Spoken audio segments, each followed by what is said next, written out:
খুন, গুম, হত্যা বেড়েছে না কমেছে? বিভিন্ন এই 6 মাসে উপান দিয়ে হচ্ছে, ঠিক না ঠিক? কারণ প্রেতাত্মারা তো থেমে নাই, এমনকি প্রশাসনও নীরব দর্শকের ভূমিকা পালন করছে। রাত বিরাতে আমরা চলতে যে আগে দেখেছি বিভিন্ন মোড়ে মোড়ে পুলিশ, এখন তারা মোড়ে মোড়ে থাকে না, এমনকি ডেকেও পাওয়া যায় না, তাদের কাছে ফোন দিলে তাদের সাড়া মেলে না। কারণ প্রেতাত্মারা প্রতিটা গাছের ডালে ডালে বসে আছে, তারা ফুল বাগানকে ধ্বংস করে দিতে চায়। আল্লামা সাঈদী বলেছিলেন, একটি ফুল বাগান ধ্বংস করার জন্য একটা হুতুম পেঁচাই যথেষ্ট, আর এখন তো গাছে প্রতিটা ডালে ডালে হুতুম পেঁচা বসে আছে, বলেন ঠিক কিনা? এই জন্য যেই হুতুম পেঁচারা বসে আছে, স্বৈরাচার পালিয়েছে, কিন্তু এই হুতুম পেঁচারা এই দেশের শান্তি শৃঙ্খলা রক্ষায় তাদের ন্যূনতম করে ভূমিকা দেখছি না। আমরা স্বরাষ্ট্র উপদেষ্টা যিনি, তার প্রতি পদত্যাগ চেয়েছি, এবং গতকাল রাত্রে তিনি সংবাদ সম্মেলন করে বলেছে তাদের দোসরদের এই জায়গায় স্থান দেওয়া হবে না। জনগণের মধ্যে তাদের দোসর যারা আছে তাদের ধরার আগে প্রশাসনের মধ্যে তাদের দালাল, তাদের দোসর কারা আছে সেইগুলো আগে সাইজ করা দরকার, বলেন ঠিক কিনা? কারণ এরা এই দেশে শান্তি আসুক, শান্তি থাকুক এটা চায় না। তাদের উপরি ইনকাম, তাদের সুবিধা সুযোগ সুবিধা এইগুলো। আর বিশেষ করে এখন যেটা হয়েছে, যেহেতু 5 তারিখের পরে অনেক থানায় হামলা হয়েছে, প্রশাসনের পুলিশের যে একটা দাম আমাদের দেশে, একসময় পুলিশের চাকরি কেউ করতে চাইতো না, ঠিক না ঠিক? বরং পুলিশের চাকরি করে এই ছেলের সাথে মেয়ে বিয়ে দিতে চাইতো, ঠিক বলছি তো? এই ছেলের সাথে মেয়ে বিয়ে দিতে চাইতো না, কিন্তু আমাদের শেখ হাসিনা সরকার আসার পরে পুলিশের দাম এত বাড়লো যে অন্য সব যা পুলিশ হইলে তার সাথে মেয়ে দুটো দিতে রাখে, ঠিক না ঠিক? এক পুলিশের চাকরি আগে পিটাই করানো যেত না, লাইনে দাঁড়ায় কেউ করতে পুলিশের চাকরি। আর এখন পুলিশের চাকরি সরকারের সময় এত দাম বেড়েছে যে আওয়ামী লীগ করেও 16 লাখ 20 লাখ টাকা ঘুষ দিয়ে চাকরি দিয়েছে। জামাত বিএনপি তার উপরে, ঠিক না ঠিক? এই পুলিশের দাম এখন, যেহেতু স্বাভাবিকভাবে পুলিশ তো জনগণের সেবক, কথা কয় না? আমরা ওনাদের বস, ওনারা আমাদের মালিক নন, আমরা প্রশাসনের বস। সিঙ্গাপুরে দেখেছি জনগণকে পুলিশে স্যার ডাকে, জনগণকে পুলিশে স্যার ডাকে। স্যার কি প্রবলেম বলে?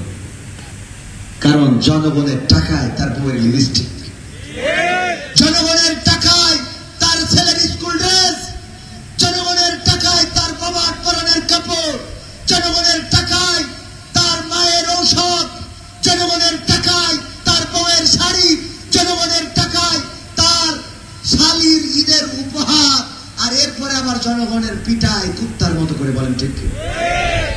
জনগণের নিরাপত্তা না দিয়ে, জনগণের রক্ষক না হয়ে জনগণের ভক্ষক হয়েছিল। এই জন্য পুলিশের দাম এতটাই কমেছে যে এখন কোথাও প্রশাসনের ভাইদের সাথে দেখা হয়ে বলে, ভাই আমাদের ব্যাপারে একটু বলবেন, আমাদের ইমেজটা যেন আর সংকটে না পড়ে, আমাদের ব্যাপারে একটু বলবেন। আমি বলি বলবো, কিন্তু আপনাদের কর্ম করে দেখাতে হবে, বলেন ঠিক না বেঠিক? কর্ম তারা যা করছে এটা প্রশ্নবিদ্ধ। ঢাকা শহর যেখানে প্রতিটা মোড়ে মোড়ে পুলিশ টহল, প্রশাসনের ভাইরা থাকার কথা, সেই ঢাকায় এমন কোন রাত নাই যে ছিনতাই হচ্ছে না। গতকালকেও 200 ভরি স্বর্ণ ছিনতাই এবং অনেক টাকা ছিনতাইয়ের ঘটনা ঘটেছে। গুলি করেছে, হাসপাতালে আছে, এই অবস্থা চলছে, বাসে ছিনতাই হচ্ছে, এমনকি কবির বিন সামাদের গাড়িতেও ডাকাতি করেছে।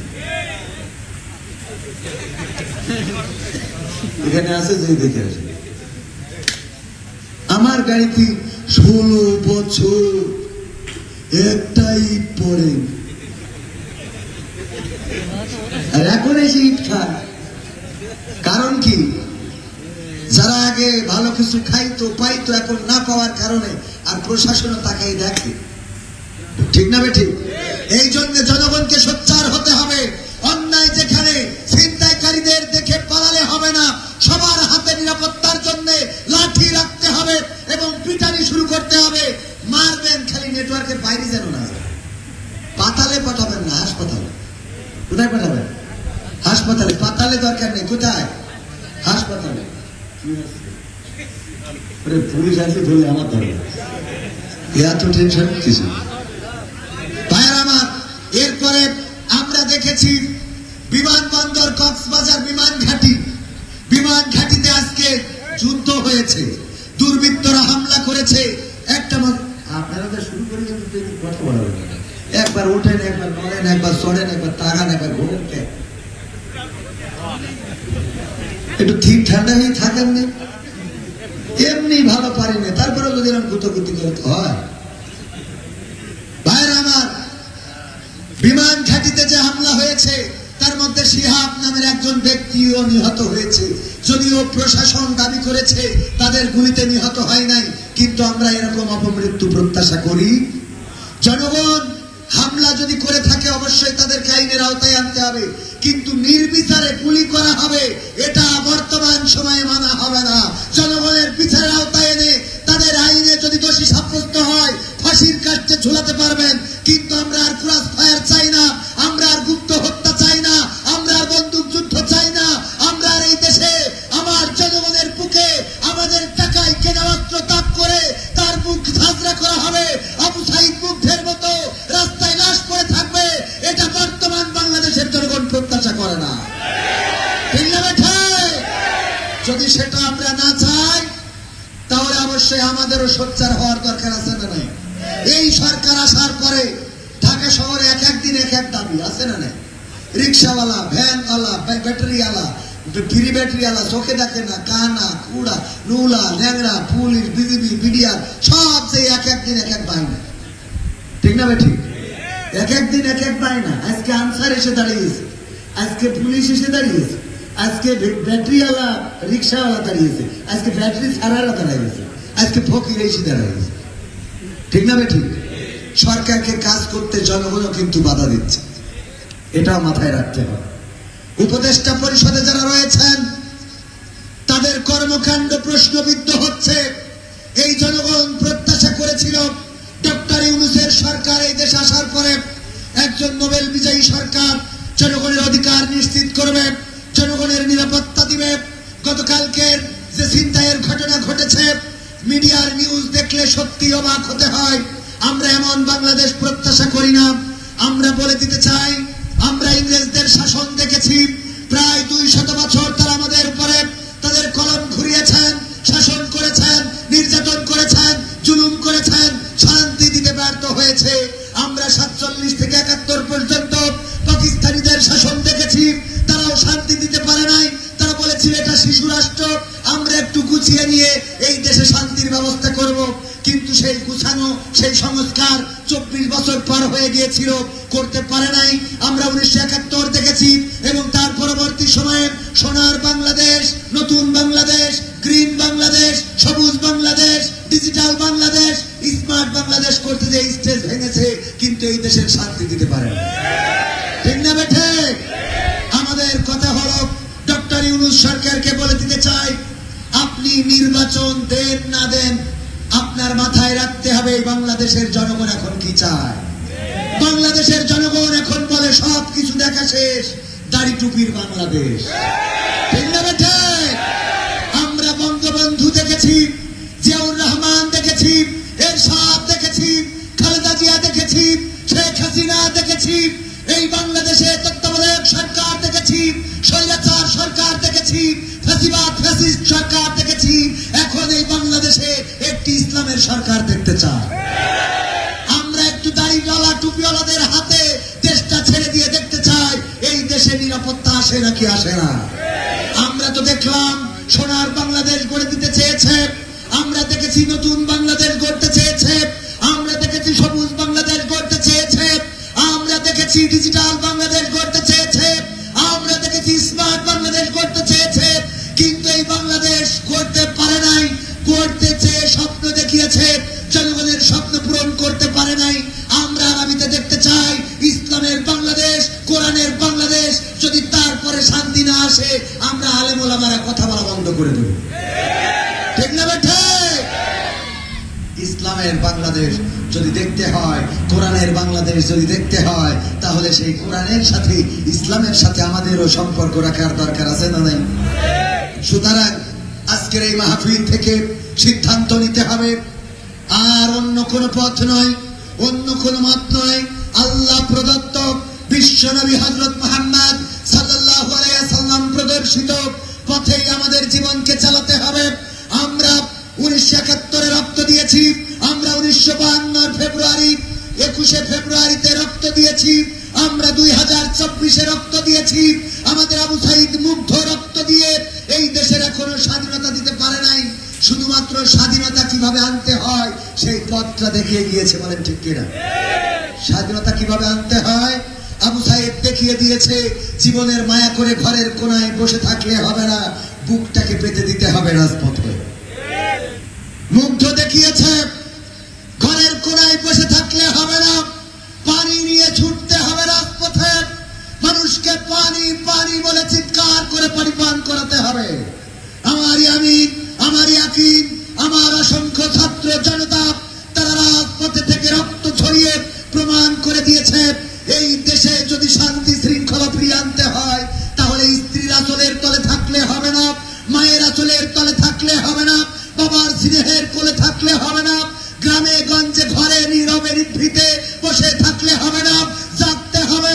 কোরআনকে বুকে ধারণ করে রাজপথে থেকে যদি বুকের রক্ত ঢেলে দিতে পারি, সেই রক্তের সাগরে সাঁতার কেটে কেটে রক্তের বন্যায় অন্যায় ভাসিয়ে দিয়ে কালিমার পতাকা আল্লাহর কোরআন বিজয় করা সম্ভব হবে, বলেন ঠিক কিনা?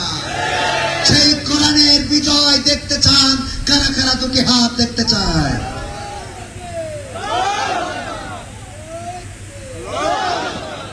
সাতক্ষীরার মানুষ নাকি খুব গরম। আমি তো যশোরের মানুষ, আমি যেটুকু গরম হইলাম আমি তো মনে করলাম আপনারা এখানে আগুন ধরাইবেন না।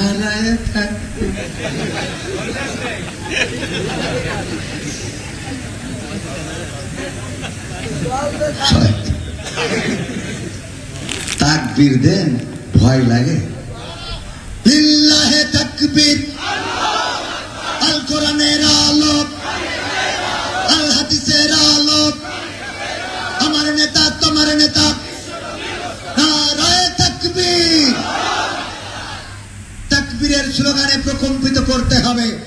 তাকবীরে শয়তান পালায়, তাকবীরে ফ্যাসিস্ট পালিয়েছে, এই তাকবীরেই যারা তাকবীরের বিরুদ্ধে যাবে তারা পালাবে। আমার উপদেষ্টা পরিষদের খুব কাছের একজন ডক্টর ইউনূসের তাওহীদি জনতা নিয়ে কটাক্ষ করেছে, ঠিক না ঠিক? পরবর্তীতে আবার ক্ষমা চেয়ে নিয়েছে না নাই? কারণ তাওহীদি জনতা নিয়ে খেলা করা যাবে না। এই বাংলাদেশের প্রতিটা আন্দোলনে রক্ত ছড়িয়েছে তাওহীদি জনতা। শাপলা চত্বর রক্তে রঞ্জিত হয়েছে তাওহীদি জনতার রক্তে। কোরআনের আন্দোলন যারা করে, এই সাতক্ষীরার মাটি, সাতক্ষীরার বাড়িঘর বুলডোজার দিয়ে ভাঙা হয়েছে তাওহীদি জনতার বাড়িঘর। এমনকি যারা 24-এও শহীদ হয়েছে তারা কারা? শান্ত মুগ্ধ ইয়ামিন ইয়াকিন, কোন রাম নয়, কোন বাম নয়, কোন নাস্তিক মুরতাদ নয়, কোন সহভাগী নয়, রক্ত দিয়েছে আমার মুসলমান মুসলমান ভাইয়েরা। সুতরাং এই জমিনে রক্ত পড়েছে মুসলমানদের, মুসলমান ভাই পেলে চলবে? আর তাওহীদি জনতা নিয়ে যদি কটাক্ষ করে তাইলে তাদের এই দেশে থাকা, তারা কোথায় যাবে? ক্ষমতায় কেউ স্থায়ী হয় না, হোক না সে হাসিনা কিবারে না, সে আরটা চিরকাল থাকে না। ক্ষমতায় কেউ স্থায়ী হয় না, মুজিবুর বেশি দিন থাকেনি, জিয়াউর কেউ তো রাখেনি। মুজিবুর বেশি দিন থাকেনি, জিয়াউর কেউ তো রাখেনি। এরশাদ চলে গেছে পৃথিবী ছেড়ে, এরশাদ চলে গেছে পৃথিবী ছেড়ে, কেউ আজ তার কথা কয় না। ক্ষমতায় কেউ স্থায়ী হয় না, হাসিনা ক্ষমতা ধরে রাখতে আয়না ঘর বানিয়েছিল, জনগণের রোশানলে দাদার দেশে পালিয়ে গেল। হাসিনা ক্ষমতা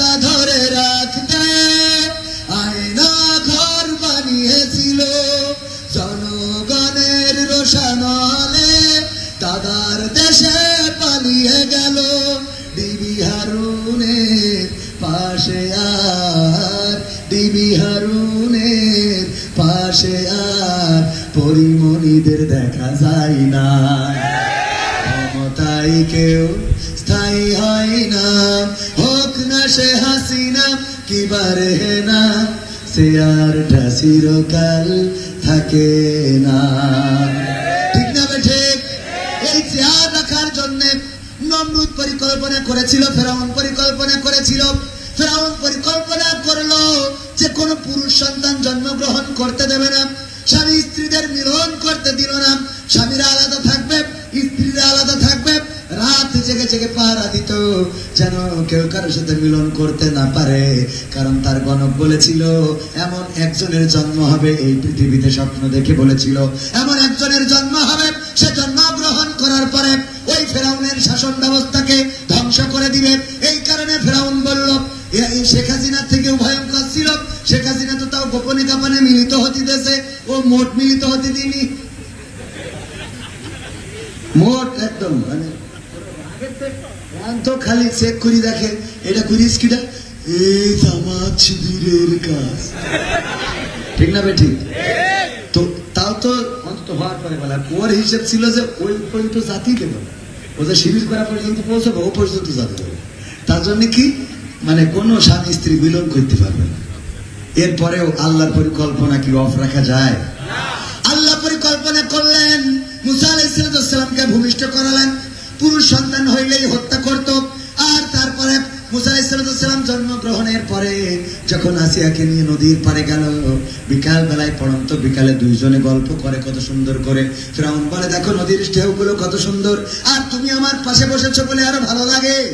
এই বলে না, বলে না, বলার দরকার আছে না? নাই। ফিরআউন বলে যে তার মধ্যে প্রেম ছিল না, তা কিন্তু না। ফিরআউনের মধ্যে যে সন্ত্রাসী তার মধ্যে প্রেম থাকে না? দেখবেন খুব কট্টর সন্ত্রাসী, তাও সেও বউয়ের কাছে ধরা, বলছে তুমি চুপ থাকো, চুপ থাকো, অথচ আমাদের দেখা যাচ্ছে করার দিন তুলে নিয়ে যাচ্ছে। ঠিক না? ঠিক। তার মানে ভালোবাসার জায়গাটায় সবাই দুর্বল, যুবকের কথা কয় না। হ্যাঁ, এটা একটু কথা কলি হয়। তো এই যে ফিরআউন ওই গল্প করতেছে, বলছে তুমি এসেছো বলে আকাশটা এত নীল। এই গল্পগুলো বউদের সাথে বলার দরকার আছে না? বউকে বলবেন, এগুলো রাসূলের সুন্নাহ, বলেন সুবহানাল্লাহ। রাসূল সাল্লাল্লাহু আলাইহি ওয়াসাল্লাম স্ত্রী নিয়ে দৌড়িয়েছেন, প্রতিযোগিতা করেছেন, স্ত্রীদের সাথে মাঝে মাঝে হাস্য রসাত্মক কথা বলতেন। স্ত্রীরা যে পাত্রে পানি পান করতেন, সেই পাত্রে যেখানে মুখ লাগাতেন সেইখানে মুখ লাগাই আবার বিশ্বনবী পানি পান করতেন, বলেন সুবহানাল্লাহ। আল্লাহ রাসূল সাল্লাল্লাহু আলাইহি ওয়াসাল্লাম শিখিয়েছেন কিভাবে স্ত্রীদেরকে ভালোবাসতে হয়। রান্নাঘর থেকে সংসদ ভবন পর্যন্ত একটা জায়গাও নাই। বলছে যে রাগ হলে ধৈর্য ধরো, ইন্নাল্লাহা মা'আস সাবিরিন। তো একটা জায়গা এমন নাই যে রাসূল সাল্লাল্লাহু আলাইহি ওয়াসাল্লাম সেই জায়গাটায় গ্যাপ রেখেছেন, সব জায়গা পূর্ণ করে দিয়ে গিয়েছেন, বলেন সুবহানাল্লাহ। তো স্ত্রীদেরকে ভালো কথা বলবেন। স্ত্রীর যদি একটু খুশি মনে বলেন, তোমার যে চেহারা এটা দেখার পরে শোনো আমার পানির পিপাসা পর্যন্ত মিটে যায়। মনে করেন মেটে না, আরো দেখলে পানি ঠিসে লাগে, তারপরে এটা বলবো, কারণ এটা বললেও খুশি হবে। এটা বলেন না বলে যখন ওই যে মকসেদ বলে যে ভাবি আমার তো ফাইন লাগে, তখন ও মনে করে আমার স্বামী থেকে মকসেদ ভালো। কথা কি বোঝা গেছে? এগুলো মাথায় রাখতে হবে। এগুলো আপনারা বোঝেন না বলেই এখন দাম্পত্য জীবনে অশান্তিটা এই কারণে, কারণ স্ত্রীকে প্রশংসা করেন না। আল্লাহ রাসূল সাল্লাল্লাহু আলাইহি ওয়াসাল্লাম বলেছেন স্ত্রীর সামনে তার প্রশংসা করো, বিশ্বনবীর হাদিস। স্ত্রীর সামনে প্রশংসা কারোর সামনে করা নিষেধ, কিন্তু স্ত্রীর সামনে করার জন্য রাসূল আদেশ করেছেন। আর মানুষের সামনে তার প্রশংসা করতে নিষেধ করেছেন, বলেছেন মানুষের সামনে প্রশংসা করো না, কিন্তু স্ত্রীর সামনে প্রশংসা করো। ও রান্না করার পরে বলবেন তুমি বেগুন রাঁধতেছো, কিন্তু মনে আছে সুন্দরবনের হরিণ রাঁধতেছো। এটা বলবে, দেখবেন যে খুশি হয়ে যাবে, আমার স্বামী আরো ভালো করে রান্না করার চেষ্টা করবে। তা না, আমাদের অভ্যাস হলো রান্না করেছে মোটামুটি ভালো হয়েছে, একটু লবণ কমে, কি রান্না করেছে ঠিক না বে ঠিক? আর যদি মকসেদ নিয়ে যায় ভাবির বাড়ি, হ্যাঁ কবিরগঞ্জ আমাদের বাড়ি গেল, ভাবি কেমন আছেন? হ্যাঁ ভাই দেখাই করেন না, একটু ঢুকলাম পানি খাবো। পানি কেন বলছেন? শরবত এনে দিচ্ছি। পরে শরবত লেবু দিয়ে খুশি, লেবু তো লেবু, লেবুর খুশাল তৃতীয় মধ্যে পড়িস, আর লবণ যা দিয়েছে তাতে মোটামুটি দুটো মিলে একবারে 20 তেল খেলেও অত কষ্ট হয় না। এবার খায় আর কয়, ভাবি জিজ্ঞেস করে কেমন হয়েছে ভাইয়া? অনেক নাইস হয়েছে। ভাবি দেখে আমি এত কায়দা করি শরবত বানাই, আমার স্বামী কোনোদিন বললো না নাইস হয়েছে, এত নাইস বলে তো মকসেদই ভালো, ঠিক না বেশি। এই জন্যই যদি শরবত ভালো না হয় তাও বলেন যে শরবত না, মনে আছে হাউজে কাউসার পানি খাচ্ছি, মনে করেন বৃষ্টির বানাই ঠিক আছে তাও বলেন, তাহলে ওই বউ আর পরক্রিয়া করবে, হ্যাঁ সামনে সংসার করবে, সামনে ভালো করবে। তো ফিরাউন তার মধ্যে ভালোবাসা ছিল, সে বলছে যে তুমি এসেছো বলে ইত্যাদি ইত্যাদি।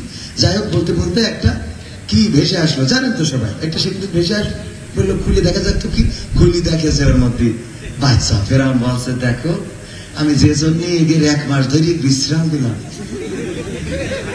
তারপরে এটা কেমন, হ্যাঁ এইটার বাঁচানো যাবে না। আসিয়া কয় তুমি পাগল হয়েছ, তুমি কি পাগল হয়েছ, বাচ্চা শিশু, এটা সেইটাই যে সেই বাচ্চা, তুমি এটা কেমনে মনে করলে? তো বলছে আমার বোঝা হয়ে গেছে, এটাই সেই লোক। আসিয়া আলাইহিস সালাম বললেন না এটা সেই লোক নয়, হতেই পারে না, একটা বাচ্চা শিশু। বললো একটা শিশু এই পৃথিবীতে জন্ম নিবে যে আমার রাষ্ট্রের চেয়ার ধরে টানাটানি করবে, আমার বিশ্বাস এটাই সে। আসিয়া আলাইহিস সালাম বললেন তুমি নিশ্চিত করে বলতে পারো না, কারণ তোমার পরে তো হিনাজিল হয় না, বরং এই বাচ্চা শিশুটা তুমি যেহেতু ছেলে সন্তান হইলে মেরে ফেলো, কেউ একজন বুদ্ধি করে শিশুটারে নদীতে ভাসিয়ে দিয়েছে যে অন্তত বেঁচে থাক। আমার মনে হয় এই শিশুটারে যদি আমরা মানুষ করি, লালন পালন করি, এই শিশুটারে যদি আমরা আমাদের মতো করে শিক্ষা দিই, তাইলে দেখা যাবে এই শিশু তোমারে প্রভু মেনে নেবে। আমি তো তোমার প্রভু স্বীকার করি না, কিন্তু এই বাচ্চা শিশুরে আমরা যা শিখাবো তাই শিখবে, ঠিক না? বাচ্চাতে যা শিখা তাই শিখে। ফেরাউন বললো এটা করবো, আমার তো মনে হয় মেরি ফেলা ভালো, মেরি ফেলি তো সব সন্তান করবো, মানে হয়তো এরকম কথা হয়ে থাকলেও থাকতে পারে, মেরি ফেললে আমরা বাড়ি ছেড়ে চলে যাবো। অভিমান মান অভিমান স্বামী স্ত্রী করতে পারে না, হ্যাঁ পারে মানে কি? এখন তো মান অভিমান হয়ে গেছে অন্য পর্যায়ে। এখন মান অভিমান আগে 2টা বিয়ে করলে এক বউ রাগ করে বাসা বাড়ি চলে যেত, আর এখন একা একা যাচ্ছে না, মেশিন কেটে নিয়ে তার বাসা, ঠিক না? ঠিক। এই আমি বলে ভুল, তারপরে ভুল পেপার পত্রিকায় আসছে না, আসছে না, হ্যাঁ চেঞ্জ হয়েছে, আপডেট ডিজিটাল ভার্সন, কি? হ্যাঁ সাবধান, আল্লাহ কবুল করেন, বলেন আমিন। ও আমার ভাইয়েরা, আসিয়া আলাইহিস সালাম বললেন ঠিক আছে আমাদের মতো করে মানুষ করব, যদি তুমি এর না নিতে চাও তাহলে তোমার সাথে আমার আড়ি, তোমার ভাত রান্না করে খাওয়াবো না, তোমার মাথার চুলে বেলি দিয়ে দেবো না, তোমার বিলি দিয়ে দেবো না, তোমার ঘামাসি গুলো গেলে দেবো না, তোমার আমি খাওয়ার সময় পাখা দিয়ে বাতাস করবো না, আমি তোমার ছেড়ে চলে যাব। এই জাতীয় কথা বলার পরে ফিরাউন রাজি হয়ে গেল। ফিরাউন নিয়ে গেল ওই বাচ্চা, আস্তে আস্তে বড় হতে থাকলো, বাচ্চা শিশু ফিরাউন নিয়ে কোলে করে আদর করতেছে। যখন চুমো খাতে যাবে একটা চড় খুশি দিচ্ছে, এক চড়ে ফিরাউন মাথা ঘুরে পড়ে গেছে। আসিয়া দেখি কইছিলাম না, আমি বলছিলাম না যে এইটা সেইটা ওইটা, এটাই তো সেই লোক। এটাই কি হয়েছে? ও আমার একটা থাপ্পড় দিয়েছে, মাথা ঘুরে পড়ে গেছি। বললো দেখো বাচ্চা শিশু খেলতে খেলতে হয়তো থাপ্পড়টা দিয়েছে, কয় না এটা বাচ্চা শিশুর থাপ্পড় নয়, তার থাপ্পড়ে আমার মাথা ঘুরেছে, সুতরাং এর আর বাঁচিয়ে রাখা যাবে না, এর সমূলে উৎপাদন করে দেব, আর তুমি বাধা দিও না। আসিয়া আলাইহিস সালাম বললেন ওগো ফিরাউন, ওগো আমার স্বামী, তুমি কেন বুঝতে চাও না? এমন বাচ্চা শিশু, এর সামনে যদি আগুন দাও আর এক পাশে যদি ফুল দাও, দেখা যাবে বাচ্চা শিশুটা আগুন বা ফুল বাদ দিয়ে আগুন ধরে বসে আছে। বলছে আমি পরীক্ষা করবো, বিপদে পড়ে গেছে না? আমি তাইলে পরীক্ষা করব। এখনকার সময় দেখবেন অনেক মহিলা আছে ফোনে কথা বলবে, হ্যালো হ্যাঁ বলতো কেমন আছো, তুমি তো খোঁজে নাও না, তোমাকে খুব মিস করি জানো, হ্যাঁ তুমি এসে না একদিন, হঠাৎ যদি স্বামী বাড়ি চলে এসে, আচ্ছা ভাই তাহলে পরে আবার ফোন দিস না ভাই, হ্যাঁ এসে বেড়াইতে না, এতক্ষণ ছিল কি হঠাৎ ভলিউম চেঞ্জ করতেছে, চ্যানেল একদম জায়গায় বসে দেখছিল স্টার জলসা লাগাইতেছে বিটিভিতে, ঠিক না বেটি? আছে না নাই? এখন স্বামী জিজ্ঞেস করে, স্বামী জিজ্ঞেস করে কি ডাক, আমার স্বাস্থ্য ভাই বলতো, স্বাস্থ্য ভাই মানে ও কথা তো বলছে একদম ফিরে, হ্যাঁ এইসান ভাই এই কথা তো আপন লোকের সাথে সেটা বলে, ও তো বলছে চ্যানেল চেঞ্জ করতেছে, স্টার জলসাতে কোনে মেরে দিতেছে বিটিভিতে। তো এখন ওই দেখি, কিন্তু যদি চেক করতে চাই ঠিক আছে দেখি তোমার স্বাস্থ্য ভাইয়ের কাছে একটু ধরাই দাও দেখি, তাহলে কিন্তু খেলা ভাই না, ঠিক না বেটি? কত কয় না, ঠিক না বেটে? তো এই জন্য নমরুদ ফিরাউন সাথে সাথে বললো, আমি চ্যানেল পাল্টে দিলাম, তুমি যেহেতু বলেছো যে এটা আগুন আর ফুল যেটা দেবো হয়তো আগুন ধরে বসে থাকবে, যদি বাচ্চাটা ফুল না ধরে আগুন ধরে তাইলে বুঝে নেবো এটা সেই না, আর যদি ফুল ধরে তাইলে আসিয়া ফেরা আমি নয়, কিন্তু এই মুসাকে আর রাখবো না। ব্যাস আগুন আর ফুল সামনে দেওয়া হলো। কিতাবে এসেছে যখন বাচ্চাটা হামাগুড়ি দিতে শিখেছে, কোনোভাবে আস্তে আস্তে করে আগায়, ফেরাউন হত্যা করার জন্য তার হাতটা খালি ঘুরায় সেই দিকে আগুন ওই দিকে দিতে থাকে, যেন সে আগুনটা ধরে আর ও যেন মারার পরিকল্পনা করে ফেলতে পারে। কিন্তু মুসা আলাইহিস সালাম হঠাৎ করে ধরবে না, কপ করে আগুন ধরে পর গালের মধ্যে ঢুকাই ফেলছে। আগুন ধরে জিহ্বা পুড়ে গেল।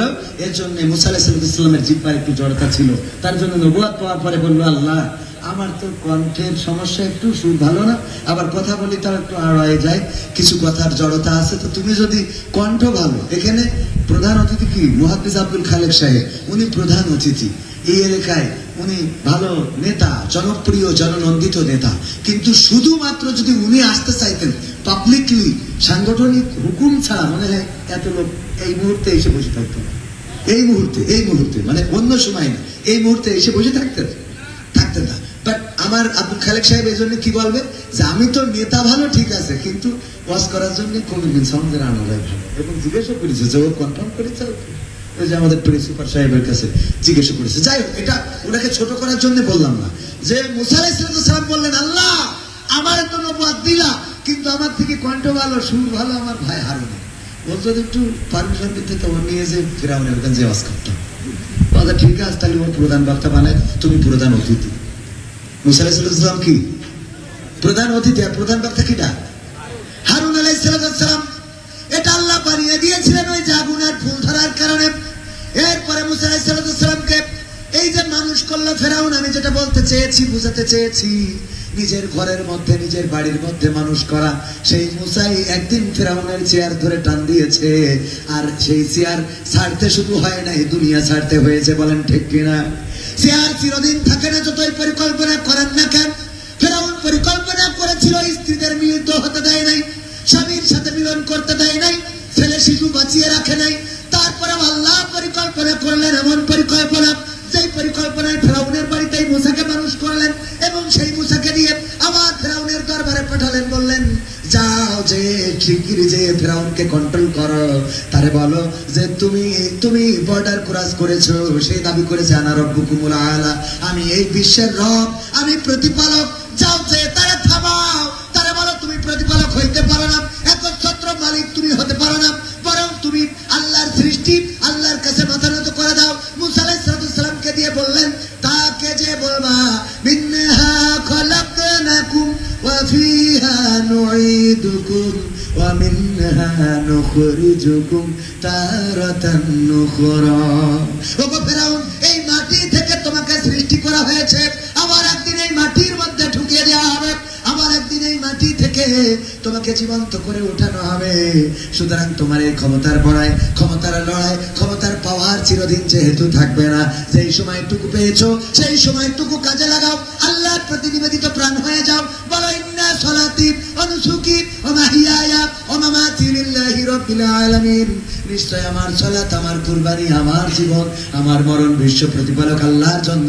এই কথা বলে আল্লাহর কাছে মাথাটা নত করে দাও। কিন্তু ফেরাউন মাথা নত করে নাই, বরং মুসাকে উৎখাত করার পরিকল্পনা করলেন। বললেন, ৭১-এর রাজাকার, এই মুহূর্তে মিশর ছাড়। কথা কয় না? আরে যুগে যুগে স্লোগান একই রকম, আমাদের স্লোগান যেরকম ওদের স্লোগানও একই। ও ফেরাউন থেকে ইতিহাস পর্যালোচনা করে দেখেন। নমরুদ বললো, এই মূর্তি ভেঙেছে কিনা? মন্ত্রী পরিষদ বলছে জামাত শিবিরের কাজ, মিলাই নেবেন। মানে এক চান্সেই দোষ দিলে কার? ওই অঞ্চলে সেই সময় সবচেয়ে নিরীহ মানুষ যে ছিল, সবচেয়ে ভালো মানুষ, মিথ্যা বলে না, চুগলখড়ি করে না, কাউকে কষ্ট দেয় না, ব্যথা দেয় না, তার নাম ছিল কি?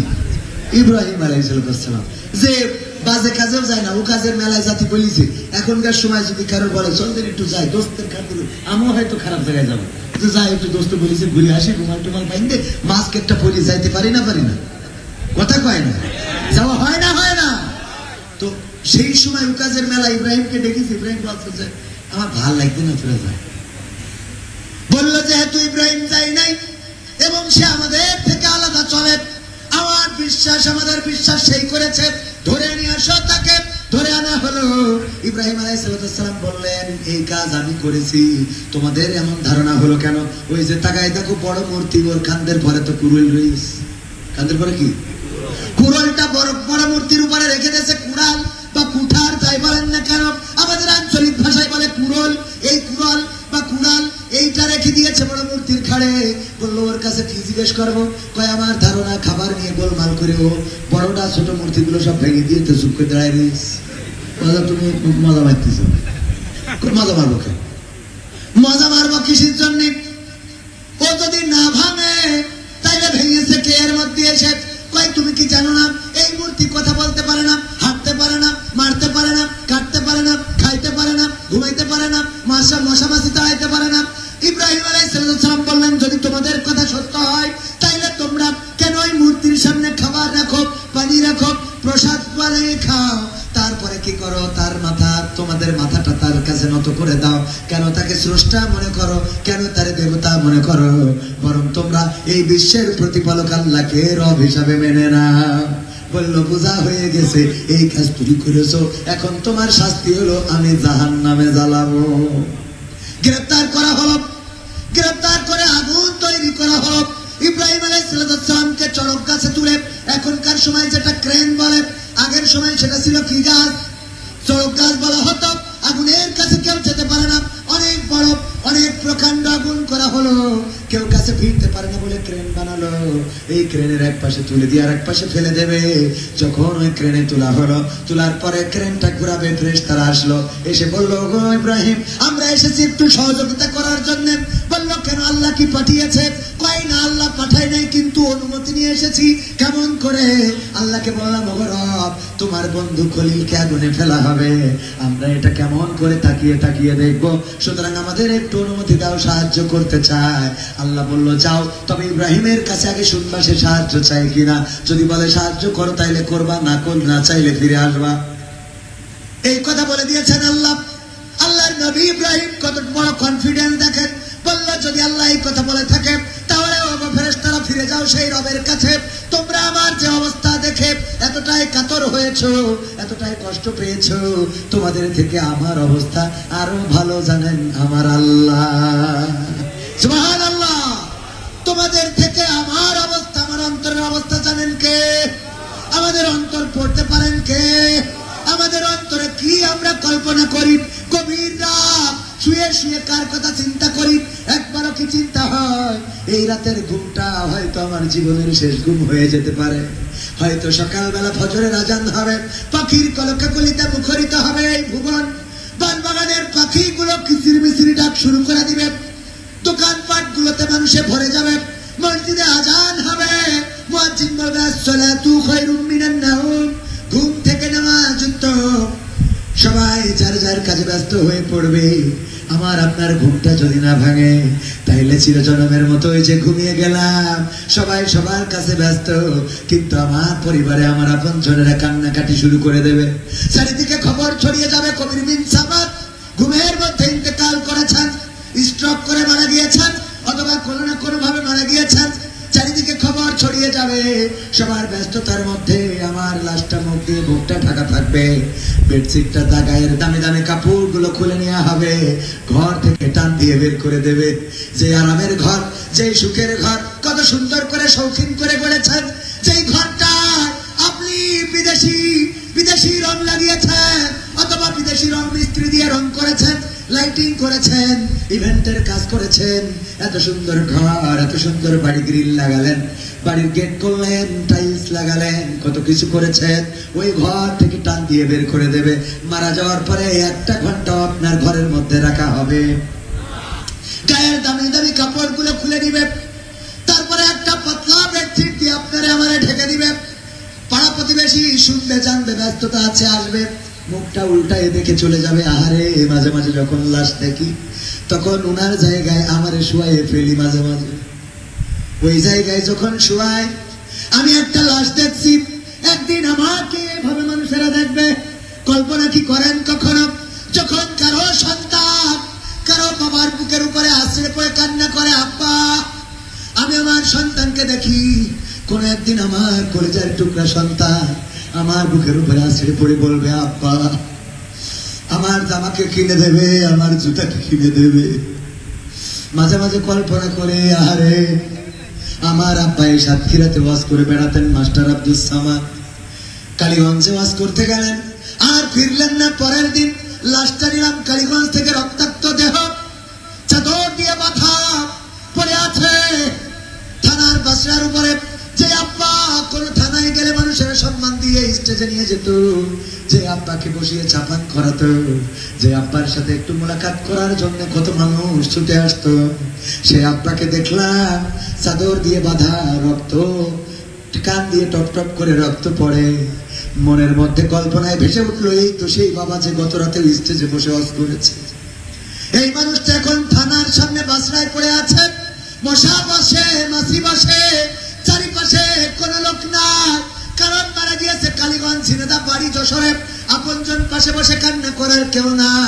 আমি যে চিৎকার করে ডাকলাম আব্বা, আর ডাকের জবাব দিলেন না, ওই যে চলে গেলেন। কল্পনা করি কোন একদিন হয়তো আমার সন্তান আমাকে এমন ভাবেই দেখে নিবে, এমন ভাবে হয়তো ডাকবে, আর আমি ওই ডাকের সাড়া দেব না। প্রতিদিন সকালে অপেক্ষায় থাকে আমার সন্তানেরা, বাবা বাড়িতে ফিরবে, আমাদের বাবা আমাদের জন্য কিছু না কিছু নিয়ে আসবে। কিন্তু এমন কোন একদিন হবে তাদের বাবা বাড়িতে ফিরবে, কিন্তু তাদের জন্য আর কিছু নিয়ে যাওয়া হবে না। যে মা মাঝে মাঝে প্রেসক্রিপশন এনে দেয়, দেখো আমার ওষুধ গুলো এনে দাও, ব্যথাটা বেড়ে গেছে, ওই মা একদিন আমার পাশে বসে কাঁদবে, আহা বাবারে আমার প্রেসক্রিপশনটা কার হাতে ধরিয়ে দেব, কার হাতে দেবো প্রেসক্রিপশনটা, কে আমার ওষুধ এনে দেবে, কে আমার শাড়ি কিনে দেবে। চিন্তা কি করেন কখনো? ওগো আমার যুবকেরা, রাতের ঘুমের সময় কোন চিন্তা করেন? অন্তরের খবর রাখেন আল্লাহ, একটু আল্লাহর জন্য চিন্তা করেন। আপনার এই পৃথিবীতে অস্তিত্ব ছিল না, আল্লাহ বললেন কাইফা তাকফুরুনা বিল্লাহি, সূরা বাকারা 28 নম্বর আয়াত, আল্লাহ বললেন কাইফা তাকফুরুনা বিল্লাহি ওয়া কুনতুম আমওয়াতান ফাআহইয়াকুম সুম্মা ইউমীতুকুম সুম্মা ইউহয়ীকুম সুম্মা ইলাইহি তুরজাউন। আমার আল্লাহ বললেন, ও মানুষ কেমন করে আমাকে ভুলে যাও? তোমার এই পৃথিবীতে কোনো অস্তিত্ব ছিল না, তোমার কোনো আকার ছিল না, আকৃতি ছিল না, এই পৃথিবীতে তোমার নামটাও ছিল না। আজ থেকে 100 বছর আগে এখানে আমরা কেউ ছিলাম না, 100 বছর পরে কেউ থাকবো না। এই পৃথিবীতে তোমাদের কোনো আকার আকৃতি, আমার কিন্তু মেজাজ খারাপ হয়ে গেছে, আপনারা হয় ওইখানে বসে থাকবেন, না হলে সব চলে জানি, আমি একা কাজ করবো, ওঠে নামে নড়ে চড়ে কাজ করা মনে করে এটা মনে হয় খুব সহজ কাজ। ভাইরা আমার, শয়তান খাটি পৃথিবী,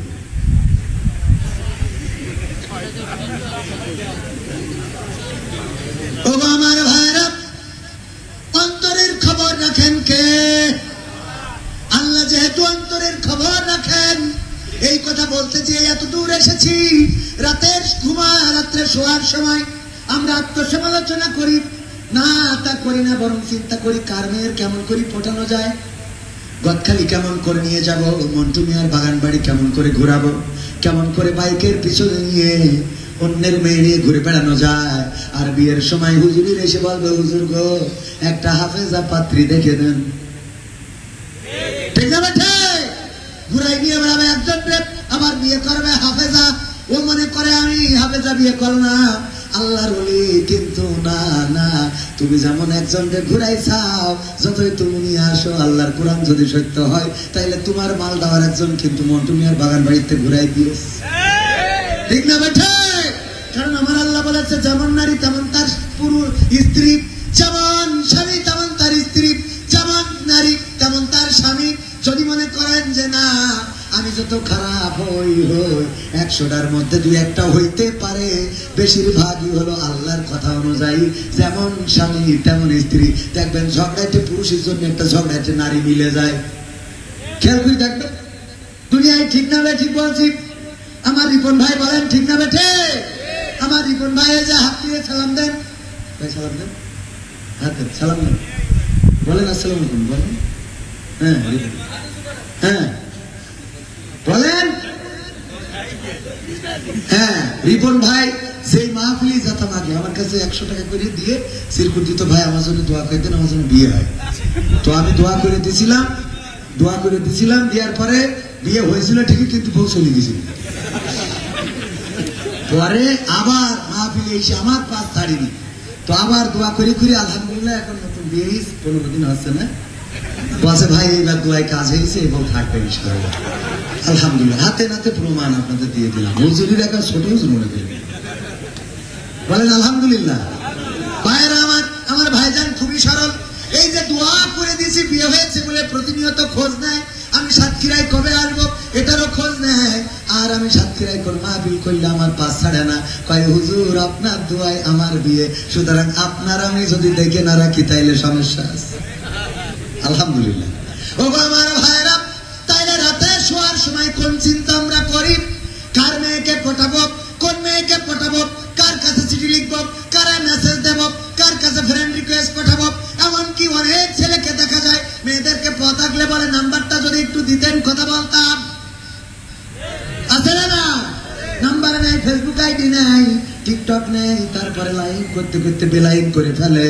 ওগো আমার ভাইরা, অন্তর পড়েন আল্লাহ, রাতে শোয়ার সময় ওইগুলো পরিকল্পনা না করে একটু মৃত্যুর কথা চিন্তা করেন। রাতের ঘুমে চলে গেলেন, সকালবেলা যদি আল্লাহ ঘুমটা না ভাঙান তাইলে আপনার আর ফজর হবে না, আপনার জন্য কবরটা তৈরি হয়ে যাবে।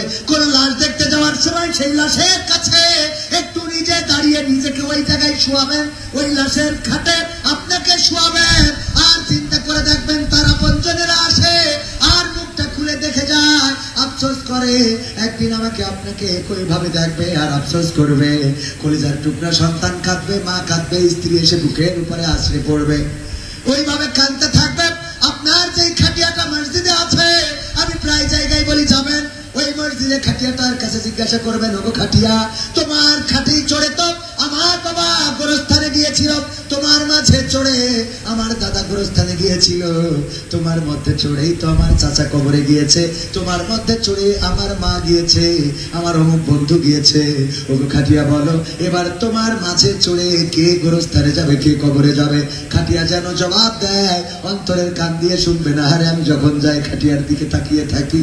আপনাদের এটা বলছে এই জন্য যে একটু তাকাবেন মসজিদে যাওয়ার পরে, ওই খাটিয়ার দিকে তাকাবেন, তাকিয়ে দেখবেন কত আপনজনকে ওই খাটিয়াই করে পর করে দেয়া হয়েছে। ওই খাটিয়ার কাছে প্রশ্ন করবেন, খাটিয়া এবার তুমি কার জন্য পথে আছো? খাটিয়া যেন আস্তে করে জবাব দিয়ে দেয়, ওগো কবির বিন সামান, তৈরি হও, তৈরি হও, এবারের পালাটা তোমার হয়ে যেতে পারে।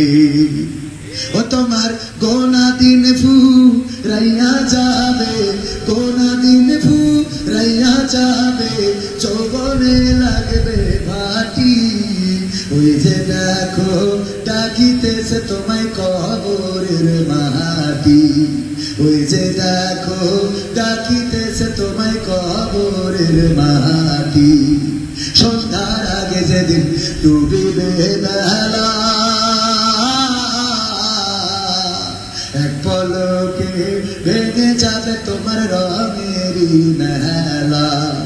সন্ধ্যার আগে যেদিন ডুবিবে বেলা, এক পলকে ভেঙে যাবে তোমার রঙেরই মেলা। কারে দিবা তুমি জোরে ধমক, কারে দিবা তুমি জোরে ধমক, কার মাথায় ভাঙবা লাঠি। ওই যে দেখো ডাকিতেছে তোমায় কবরের মাটি, ওই যে দেখো ডাকিতেছে তোমায় কবরের মাটি। খবর পেয়ে আসবে আত্মীয় স্বজন, তোমার চার পাশে বসে তারা করিবে ক্রন্দন। খবর পেয়ে আসবে আত্মীয় স্বজন, তোমার চার পাশে বসে তারা করিবে ক্রন্দন। সাজাইবে মনের মতন, সাজাইবে মনের মতন, কি সুন্দর পরিপাটি। ওই যে দেখো ডাকিতেছে তোমায় কবরে দেখো ডাকিতেছে তোমায় কবরের মাটি। ঠিক না বেঠে? ওই কবরের মাটি। এবার তো বললাম খাটিয়ার কথা বলা শেষ, একটু গোরস্থানে যান। গোরস্থানে যে কবরের মাটির কাছে জিজ্ঞাসা করেন, ও গোরস্থান, তোমার বুকের মধ্যে আমার দাদা ঘুমায়, আমার মা ঘুমায়, আমার চাচা ঘুমায়, আমার বাবা ঘুমায়, আমার আপন বন্ধু ঘুমায়, ও গো কবরের মাটি, বলো দেখি এবার তোমার ভিতরে কার ঘর হবে? কবরের মাটি যেন জবাব দিয়ে বলে, ও আল্লাহর বান্দা তৈরি হ, তোমার এবার আমার মধ্যে তোমার ঘরটা নির্মাণ হয়ে যেতে পারি। বাঁশবাগানে যাবেন, যেই বাঁশগুলো আছে জিজ্ঞাসা করবেন, ও গো বাঁশ, তোমারে দিয়ে তো কেউ ঝুড়ি বানায়, তোমারে দিয়ে কেউ ঘর বানায়, তোমারে দিয়ে কেউ খুঁটি বানায়, তোমারে দিয়ে কেউ কবরের বেড়া বানায়, বলো দেখি এই বাঁশ, এখানে যে বাঁশগুলো আছো, তুমি কার বাড়ির কি হবা? কার বাড়ির ঝুড়ি হবা, টেপারি হবা, কার ঘরের খুঁটি হবা? বাঁশ যেন ডাক দিয়ে বলে, আল্লাহর বান্দা বোঝো না কেন, আমি আবার তোমার গোরস্থানের সাথীও হয়ে যেতে পারি। ঠিক না বেঠে? কত রঙিন কাপড় পরালাম। এই কোটটা তরিকুল ভাই কিনে দিয়েছে, যদিও টাকা আমার। ইসলামিক সিটি টিভি ৮৩০০ কত টাকা যেন দাম। এত দামে একটা কোটি গায়ে দিই ভাব বাড়ানোর জন্য। এই যে জুব্বাটা, এটাও মনে হয় ৩,০০০-৪,০০০ টাকা দাম, তাও কিনে দিয়েছে ইসলামিক সিটি টিভি। আপনাদের সাতক্ষীরা তরিকুল ইসলাম ভাই অর্ডার দিয়ে কিনে দিয়েছে, টাকা আমার। নিজে কথা তো আর বলা যাবে। পছন্দ হইলেই কয় বাস এটা কিনতে হবে। আমি কই দেন অর্ডার, কয় বিকাশে পিন গেছে, পিনটা বলেন। আমি পিন বলি ঘেসান করি, কেটে নেই। তারপরে যাই হোক, এটা বলার অর্থ হলো এই যে ৪-৫,০০০ টাকার পাঞ্জাবি, ৮,০০০ টাকার কোট, টুপি সুন্দর, চশমা সুন্দর, ঘড়ি সুন্দর, সৌদি আরবের ঘড়ি। এই যে সৌদি আরবের ঘড়ি দেখেন, উমরায় যে কিনে এনেছিলাম, এইটা মনে হয় ওখানকার সৌদি আরবের টাকায় ৩৫০ রিয়াল নিয়েছিল। ও আমার ভাই জানেরা, এত দামি ঘড়ি, এত দামি জামা, এত দামি কোট পরি, কিন্তু আমার যেই কাপড়টা সবচেয়ে বেশি প্রয়োজন, যেই কাপড়টা, এই জুব্বাটা, আমার বাড়ি আরো ১০টা-২০টা পাঞ্জাবি আছে, ওইগুলো নাও লাগতে পারে। আগামীকাল যদি মারা যায়, কাপড়ের দরকার আছে না নাই? আজ পর্যন্ত এত দামি কাপড় কিনলাম আর পরলাম, কাপড়ের দাম কত এখনো জিজ্ঞাসাও করি নাই। কাপড়ের দাম কত জিজ্ঞাসা করি নাই, আমি জিজ্ঞাসা করিনি। আপনারা কি করবেন? আল্লাহ বললেন, কাইফা তাকফুরুনা বিল্লাহি ওয়া কুনতুম আমওয়াতান ফাআহইয়াকুম সুম্মা ইউমীতুকুম সুম্মা ইউহয়িকুম সুম্মা ইলাইহি তুরজাউন। ও মানুষ, তোমরা কেমন করে আমি আল্লাহকে অস্বীকার করো, আমার আল্লাহর সাথে কুপুরি করো? আমি আল্লাহর সাথে কুপুরি কেমন করে করতে পারো? অথচ তোমরা ছিলে মৃত, তোমাদের কোনো জীবন ছিল না, আকার ছিল না, আকৃতি ছিল না, অস্তিত্ব ছিল না, হাত ছিল না, পা ছিল না, কথা বলার শক্তি ছিল না, চোখ ছিল না, কান ছিল না, সব কিছু শূন্য। আমি আল্লাহ পছন্দ করলাম, আশরাফুল মাখলুক করে বানালাম। আমি আল্লাহ চাইলে তোমাদেরকে শিয়াল কুত্তা বানাইতে পারতাম, আমি আল্লাহ চাইলে বিলাই মশা বানাইতে পারতাম, আমি আল্লাহ চাইলে তোমাদের এর চেয়ে নিকৃষ্ট ওই যে শুকর গুলো কচু খেয়ে বেড়ায়, ওইগুলো আল্লাহর সৃষ্টি না মানুষ বানাইছে? আল্লাহর সৃষ্টি, তাদেরও রূহ আছে না নাই? তাদেরও রূহ আছে। আল্লাহ চাইলে আমাদেরকে শুকর বানিয়ে পাঠাতে পারতেন না? পারতেন না? আল্লাহ পছন্দ করেন নাই? ও আমার যুবকেরা, কলিজার টুকরা, সোনার ছেলেরা আমার, কেমন করে আল্লাহকে ভুলে যাও? কেন আল্লাহর কাছে মাথা নত করো না? ও আমার সোনার ছেলেগুলো, অথচ এই আল্লাহ তোমার কত সুন্দর চেহারা দিয়েছে, চুলের মধ্যে যে কুত্তা কাটিং দাও, এই কুত্তা কাটিং দেওয়ার জন্য চুলটাও দিয়েছেন কে? আল্লাহ যদি এই চুলটা না দিত তাইলে কুত্তা কাটিং কনে পেতে? কথা কয় না, ঠিক না বেঠে? মাঝে মাঝে চিন্তা করি, কান যদি নষ্ট হয়ে যায়, দরকার কানে আর শুনতে পায় না, কেউ কি কান কেটে ফেলবে? না, ফেলবে না। কারণ চোখে দেখার জন্য অন্তত চশমা ঝুলানোর জন্য কানের দরকার আছে না নাই? যেখানে আল্লাহ যেটা দরকার দিলেন, কানের জায়গায় কান, নাকের জায়গায় নাক, চোখের জায়গায় চোখ, ঠোঁটের জায়গায় ঠোঁট, যদি এটার ব্যতিক্রম একটু হয়ে যায়, কারণ একটা যেই লেভেলে থাকা দরকার যদি একটু চুপসে যায়, তাইলে তার নাম হয়ে যায় বুসা। ঠিক না বেঠে? কি বলে? বুসা, বুসা কবির। যদি পা আছে দুইটাই সব ঠিক আছে, সব মাথা থেকে পা পর্যন্ত, খালি আল্লাহ একটা পা 1 ইঞ্চি খাটো করে দিয়েছে। কয় ইঞ্চি? সব ঠিক আছে, 1 ইঞ্চি খাটো, ওর নাম কি হবে? খুড়া কবির। কি কবির? সব ঠিক আছে, চোখ একটুখানি সামান্য একটু ভলিউম চেঞ্জ করে দিয়েছে। কি নাম হবে? টেরা কবির। আরে ল্যাংড়া কবির, খুড়া কবির, কানা কবির, টেরা কবির সব ভালো, শুধু একটুখানি যদি তার উল্টো পাল্টা করে দিতেন তাইলে যুবকেরা আমার, তোমার ওই টেরা চোখে তুমি একদিকে তাকায় যে আই লাভ ইউ বলতো আর একদিকে তাকায় থাকতো। ঠিক না বেঠি? ও মনে করতো কার কি কয়, তো তাকায় রয়েছে ওই দিকে, আমার দিকে ফুল মারাচ্ছে। তুমি নির্দিষ্ট মানুষটারেও বলতে পারতে না, তার মানে কারো যদি তুমি আই লাভ ইউ বলতে চাও তাও শুকরিয়া আদায় করা লাগবে কার? আবার দেখেন চোখ টেরা, অত সব ঠিক আছে কিন্তু জবানটা নাই, অথবা চোখ টেরা না সেও ভালো মানুষ, সব আছে জবান নাই। এই জবানটা যদি না থাকে, ফেব্রুয়ারির দিন গতকাল থেকে ফুল একটা কিনে নিয়ে আমি ঠ্যাং এক কান ভেঙে দিয়ে বসে তারপরে বলতেছে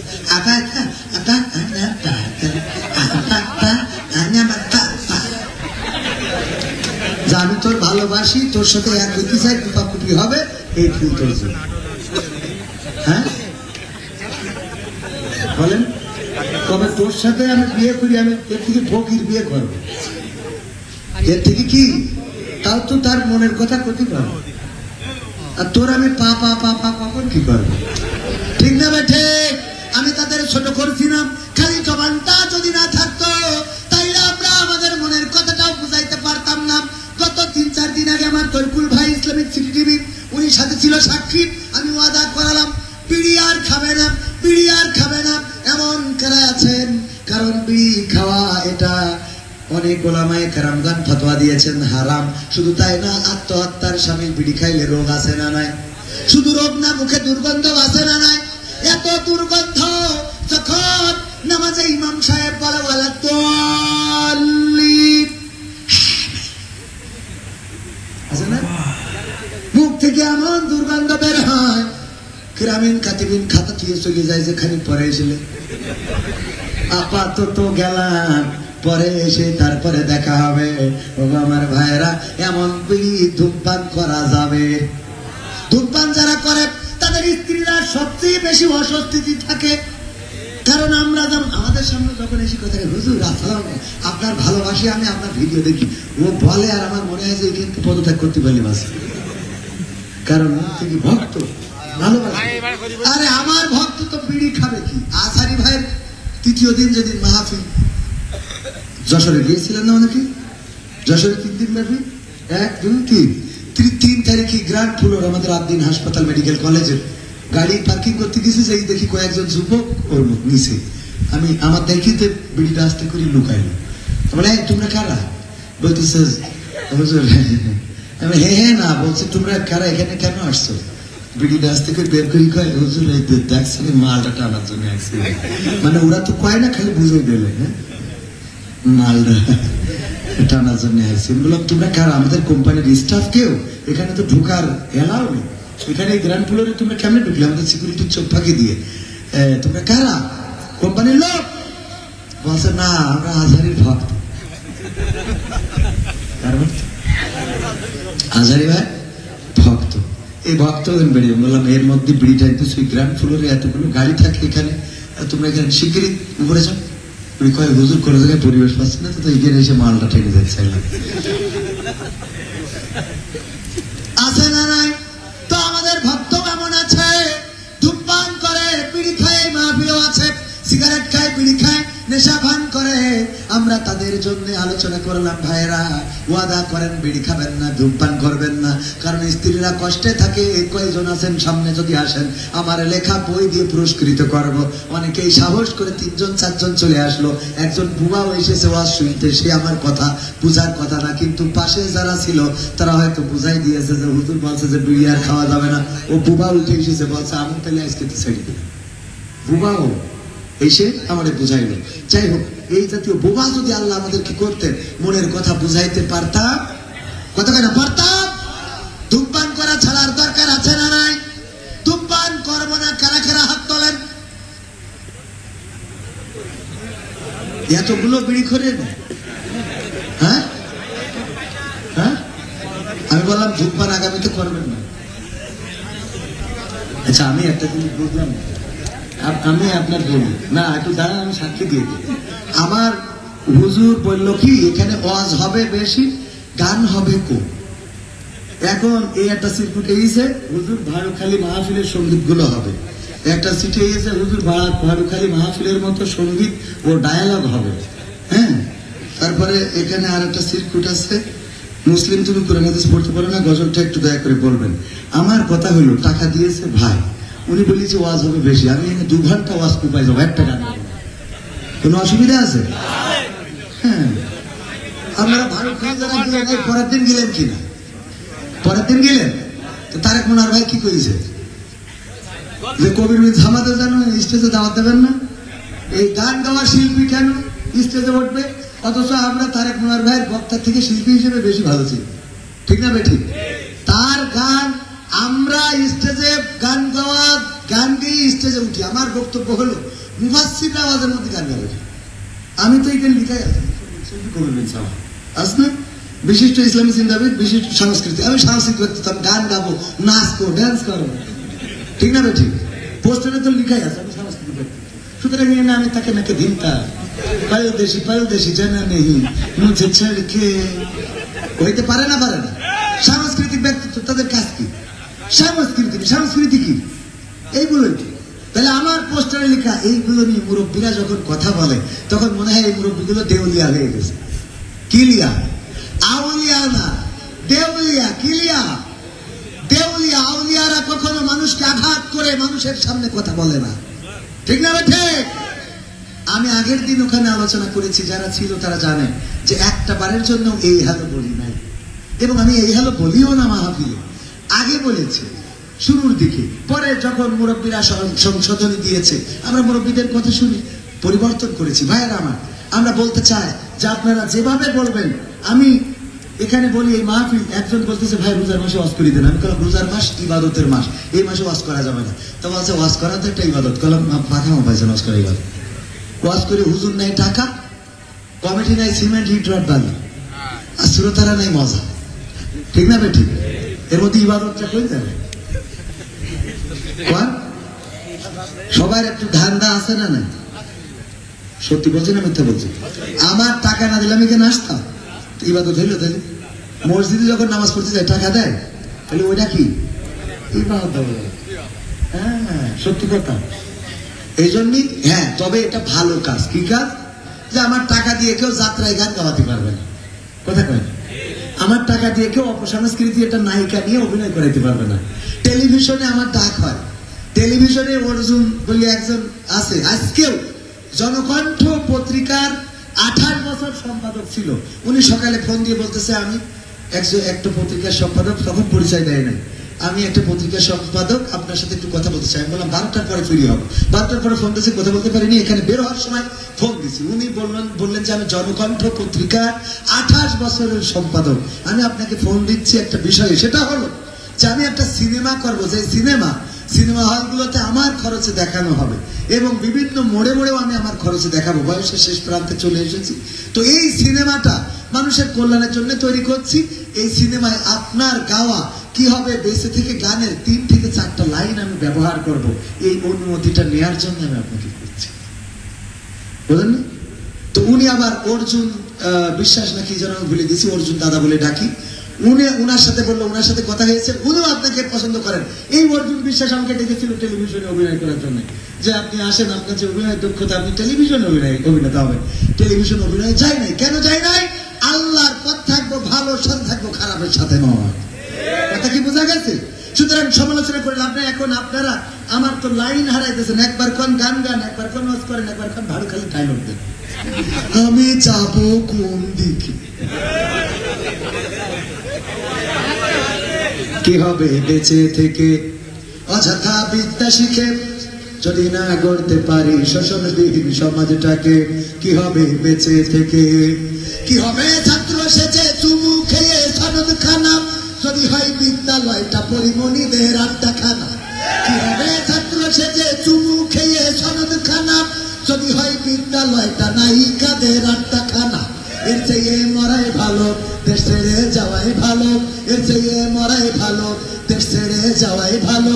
কি হবে ধোকা দিয়ে বিবেকটাকে, কি হবে ধোকা দিয়ে বিবেকটাকে, কি হবে বেঁচে থেকে অযথা বিদ্যা শিখে যদি না গড়তে পারি শোষণবিহীন সমাজটাকে, কি হবে বেঁচে থেকে, কি হবে, কি হবে কি হবে যুবক নামের বোঝা হয়ে এই ধরাতে, যেখানে মা বোনেরা ধর্ষিতা হয় দিনে রাতে।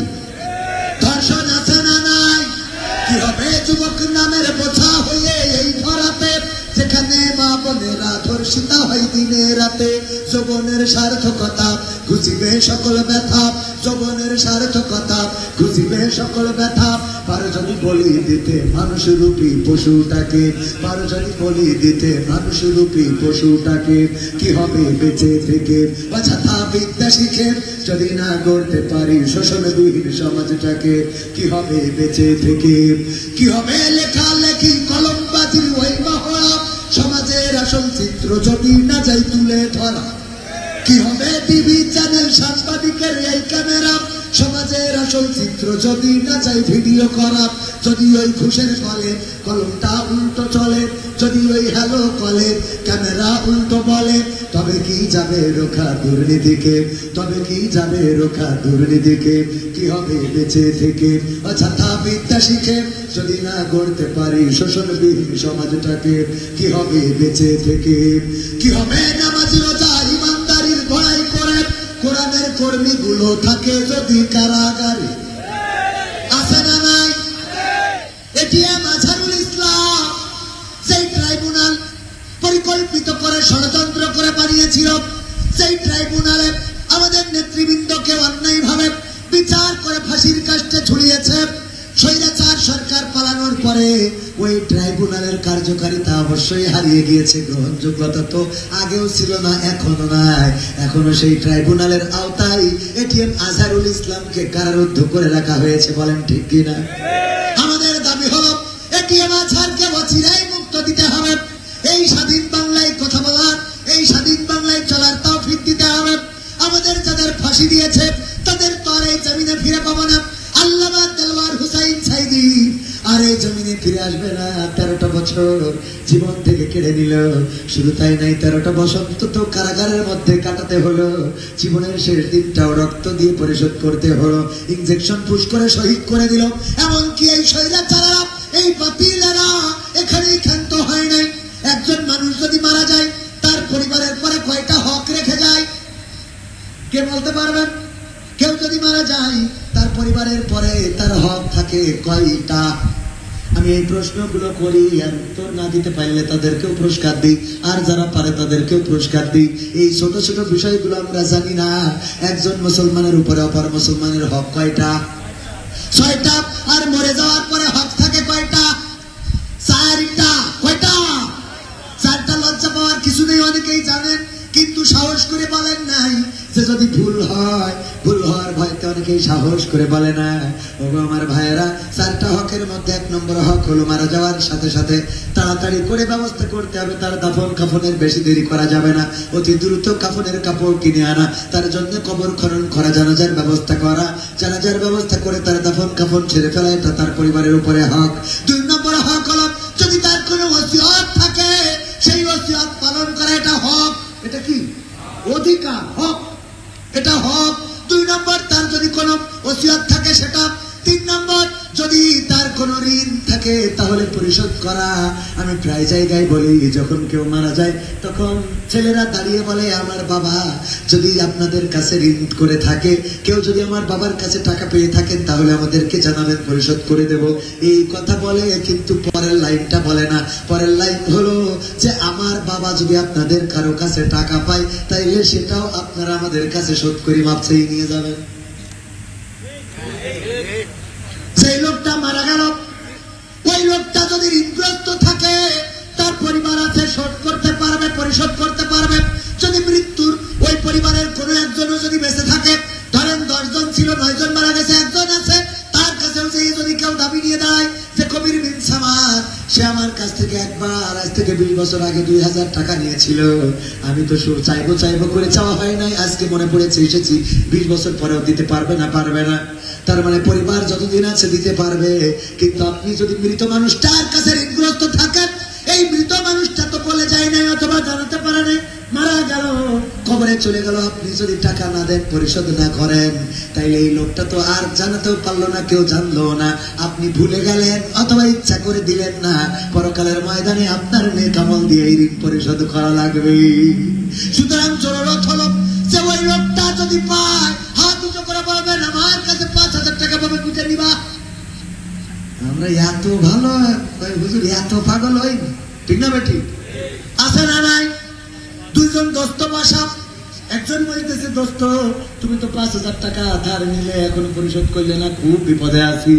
কয় দোস্ত আরো 2 মাস দেরি করতে। দোস্তরে আমার বাচ্চা হাসপাতালে, ডাক্তারের বিল দেবো, টাকা না যদি টাকাটা দিতে। দোস্ত তোর কি অসুবিধা, তার থেকে বেশি অসুবিধা আমার, আমি কন্তে দেবো বল, খুব বিপদে আছি, 2 মাস সময় দে। দুইজনে খাও মাও, এ মোটে দেবে না, এ তা শুনবে না। হঠাৎ করে আমার সাদাবাজ এখন নতুন হয়ে গেছে, না হয় নাই, আল্লাহর ওলি, সাফাই দাও ওদের ঘাড়ে, করবা সাফাই দাও, আছে না না? সাফাই দাও, এই সাফাই দিয়া পাটি এসে বলল যে দাও কি আছে। ও তখন বলছে দোস্ত যার কাছে টাকা পাবে, ও বলছে দোস্ত তুই যে 5000 টাকা পাবে এনে দিয়ে দিলাম। ও বলছে আমার এখন লাগবে না, তুই রাখ 2 মাস পরে দিস। বলছে না দোস্ত নে, বলছে না এখন লাগবে না, না তুই নে, না এখন লাগবে না।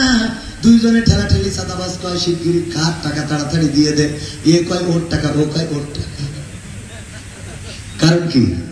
কারণ বুঝতে পেরেছে এখন টাকাটা দুইজনের কারোরই হাতে থাকবে না, চলে যাবে 3 নম্বর মানুষের হাতে। এই জন্য এ কয় দোস্ত তুই 2 মাস পরে দিস, আর ও কয় তোর ছেলে হাসপাতালে তুই এক করে নিয়ে এনে পরিশোধ করে দিস। ছিনতাইকারীরা যখন ধরে তখন আর কারোর টাকার দরকার হয় না। তার মানে এই অবস্থায় পর্যন্ত টাকা নিয়ে আমরা ছিনতাইকারীদের দিতে চাই না। তাইলে মারা যাওয়ার পরে স্বীকার করব এত ভালো মানুষ হইতে পারি নাই, এমন ভালো মানুষ হওয়ার দরকার আছে না নাই? এমন ভালো মানুষ হইতে হবে। আমাদের 3 নম্বর হক গেল, তার যদি কোনো ঋণ থাকে সেটা পরিশোধ করা। আর 4 নম্বর হক হলো তার রেখে যাওয়া সম্পত্তি, তার টাকা, সোনা, দানা, গয়না, কাটি যা জমিনের উপরে থাকবে। ভাই 1 জন, বোন 6 জন। এইবার বোনেদেরকে ডেকে এনে জামতলার রসগোল্লা খাওয়ায়, বলে বোন তোরা নিয়ে জমি নিয়ে কি করবি? আছে না নাই? তোর ভাতিজা বলছিল ওই পুরীর মাঠের জমিটা যদি ওর নামে একটু লিখে দিতিস, আমি জামতলার মিষ্টি নিয়ে আইছি। আছে না নাই? যেই জমির দাম 20 লাখ টাকা, 2 লাখ টাকা বুনির হাতে দিয়ে বলে বোন ওই জমিটা আমার একটু লাগবে। এই হক নষ্ট করলেন। বোন তো সরল মনে দেয় নাই, ভাই কষ্ট পাবে, একই মায়ের পেটে থাকা, একই বাবার ওরসের, এই মনের কষ্টে বোন দিয়ে যায়। এই যে আপনি নিলেন, এটাও বোন যদি কষ্ট পেয়ে দেয় পরকালের ময়দানে, আপনি সম্পদ ফাঁকি দিয়েছেন, এই জন্য বিচারের কাঠগড়ায় দাঁড়াতে হবে। সুতরাং 4 নম্বর হক হলো যা সম্পত্তি রেখে যাবে একেবারে লিগাল বন্টন করতে হবে। আপনার মেয়ে আছে কিন্তু ছেলে নাই, না থাকার কারণে মরার আগে তাড়াতাড়ি করে মেয়ের নামে লিখে দেয়, বোন নামে লিখে দেয় যে আমার ভাতিজারা পাবে রে। আছে না নাই? এইগুলো যারা করেন পরকালের ময়দানে বিপদে পড়ে যাবেন। ওগো আমার ভাইরা, এগুলো করা যাবে না, করা যাবে না। তাহলে এই হকগুলো কেন বললাম? আল্লামা দেলওয়ার হুসাইন সাইদি মারা যাওয়ার আগে তার ওসিয়ত ছিল যে আমার লাশটা সিদ্দিকী আলিয়া মাদ্রাসা খুলনা, সেখানে দাফন কাফন করতে হবে। সেই জায়গাটাই এই স্বৈরাচার সরকার দাফন করতে তো দিল না, এমনকি ঢাকা শহরে জানাজা পড়তে দিল না। গায়েবানা জানাজা পড়তে গেল, তাদের উপরে গুলি করা হলো, শহীদ হলো। আমার ভাইয়েরা, এমনকি আমরা যারা গিয়েছিলাম ওই যে বাগে ইসে আপনার পিরোজপুরে, সেখানে দাফন কাফন করার পরে ফিরে আসার সময় আমাদের গাড়িগুলো অ্যাটাক করা হলো, আমাদের মানুষদেরকে আহত করা হলো, রক্ত ছড়ানো হলো। আমাদের জানাজার অধিকারও কেড়ে নিয়েছিল, আমাদের খবর দেওয়ার অধিকার কেড়ে নিয়েছে, আমাদেরকে কথা বলার অধিকার কেড়ে নিয়েছে, আমাদের নেতাদেরকে ফাঁসির কাস্টে ঝুলিয়ে শহীদ করেছে। বিএনপি সহ জামাত, জাসদ, বাসদ, হেফাজত যারাই তাদের বিরুদ্ধে দাঁড়িয়েছে, এমনকি নিজের দলের লোকদের কেউ পর্যন্ত যারা দলের বিরুদ্ধে কথা বলেছে, ন্যায়ের পক্ষে কথা বলেছে, তাদেরকে ধরা হয়েছে।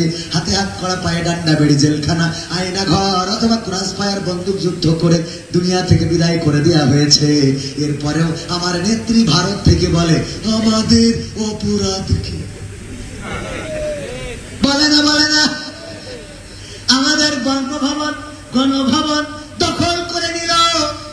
আমাদের অপরাধ কি? অপরাধ খুঁজে পায় না। এই সাতক্ষীরার মাটি বুলডোজার দিয়ে মানুষের বাড়িগুলো ভাঙা হয়েছে, ঠিক না বেঠে? আল্লাহ ছাড় দেন কিন্তু ছেড়ে দেন না। আল্লাহ রাব্বুল আলামিন হিসাব নিতে কার্পণ্য করেন না। আল্লাহর খাতায় যেটা লেখা থাকে, যদি কেউ জুলুমের শিকার হয়, যদি চুপ থাকে, তাইলে মনে করেন না লোকটা প্রতিবাদ করার সক্ষমতা নাই, প্রতিবাদ করার সক্ষম না, অথবা সাহস নাই, এটা মনে করার দরকার নাই।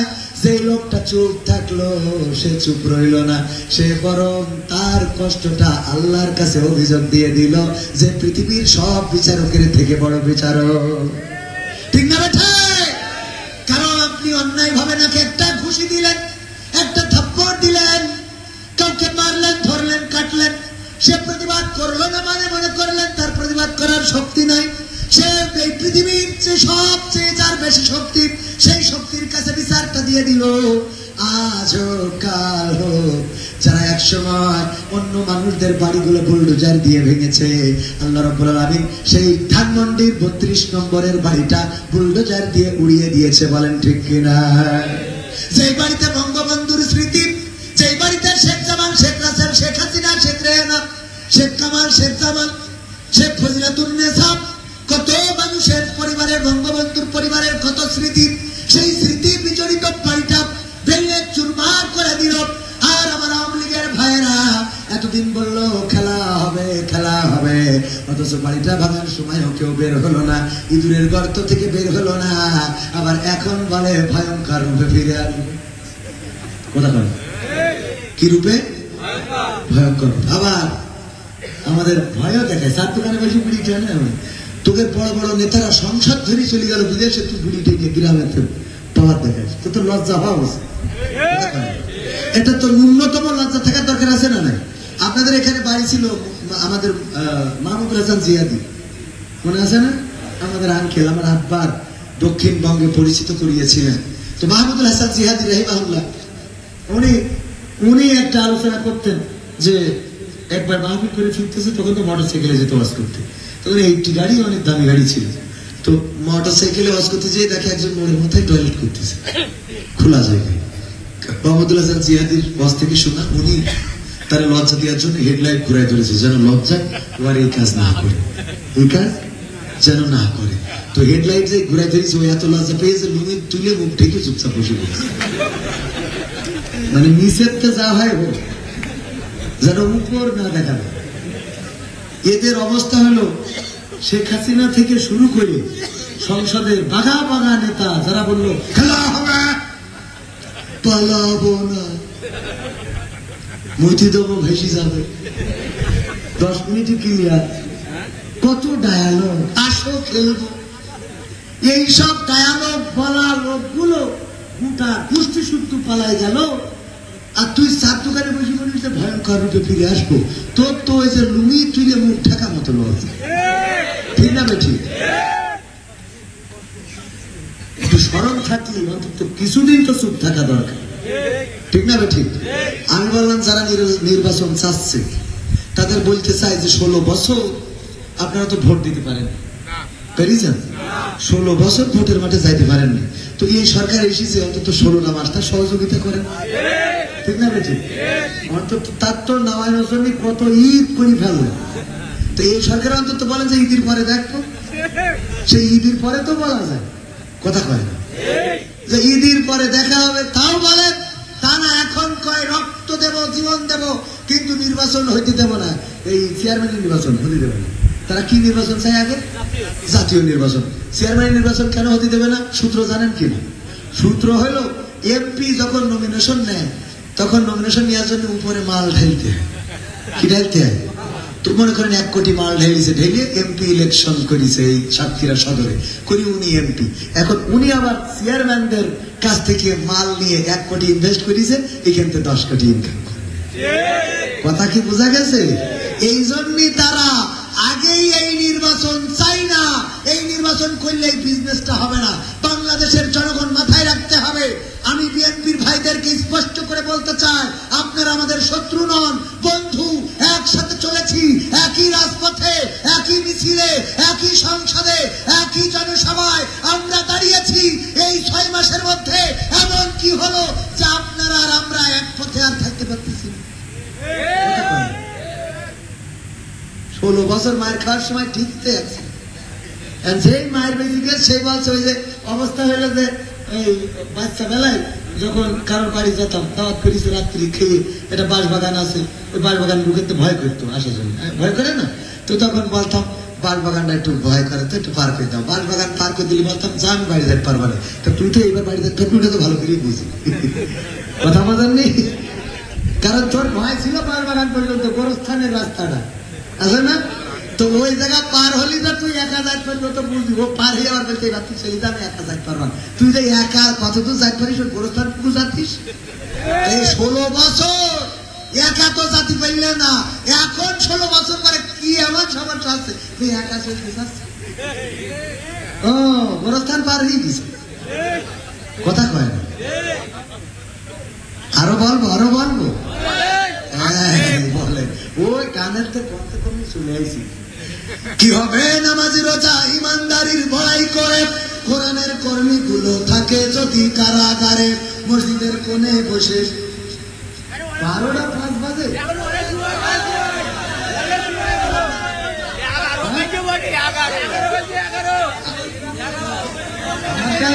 দেখছি।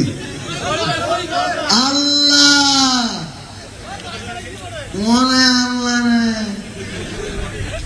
মনে আছে?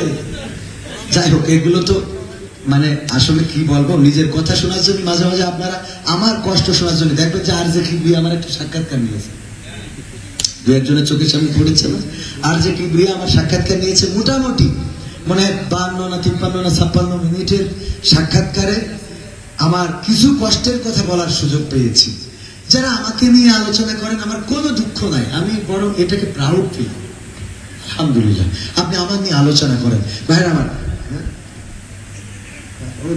নিয়ে আসতে হবে তো ভাইরা আমার, তো আমি গান শোনাবো এখনো ওবায়দুল কাদের কাকার গানটা শুনেছি যুবকদের। তুমি যার লাগিয়া এমবি ভরো তার তো বাটন ফোন, ওরে কেমন করে বুঝবে রে সে, কেমন করে বুঝবে বসে ডিজিটাল তোর মন। তুমি যার লাগিয়া, তুমি যার লাগিয়া এমবি ভরো তার তো বাটন ফোন, মেসেজ দিলে সিন করে না, দেয় না তো রিপ্লাই, ভিডিও কলে বলবা কথা ক্যামেরা তার নাই রে, ক্যামেরা তার নাই। ওরে ডিজিটাল এই যুগ জামানাই, ডিজিটাল এই যুগ জামানাই, অ্যানালগ তার মন। তুমি যার লাগিয়া, তুমি যার লাগিয়া এমবি ভরো তার তো বাটন ফোন। প্রেম প্রীতি ভালোবাসা বিয়ের আগে নয়, মনের মধ্যে রাখো যুবক আল্লাহ তাআলার ভয় রে, পরকালের ভয়। বলা লাগবে ঠিক না বেঠে? এই পাশের যুবক, হ্যাঁ, প্রেম প্রীতি ভালোবাসা বিয়ের আগে নয়, মনের মধ্যে রাখো যুবক আল্লাহ তাআলার ভয় রে, পরকালের ভয়। ওরে তবেই তুমি মুক্তি পাবা, তবেই তুমি মুক্তি পাবা দোজখের আগুন। তুমি যার লাগিয়া, তুমি যার লাগিয়া এমনি ভরো তার তো বাটন ফোন। শোনাবো, শোনাবো কত গান আমার মনের মধ্যে, এই সিনার মধ্যে বই লিখেছি 100টারও বেশি সঙ্গীত লেখা, কোনটা রেখে কোনটা শোনাবো শোনাবো। যদি আপনারা থাকেন শেষ পর্যন্ত, যদি থাকতে পারেন আরো 2-1টা সঙ্গীত না শোনায় যাব না। ওগো আমার ভাইরা, আমি পবিত্র কোরআনের 2 নম্বর সূরা, সূরা বাকারার 183 নম্বর আয়াতে কারিমা তেলাওয়াত করেছিলাম, মনে আছে না নাই?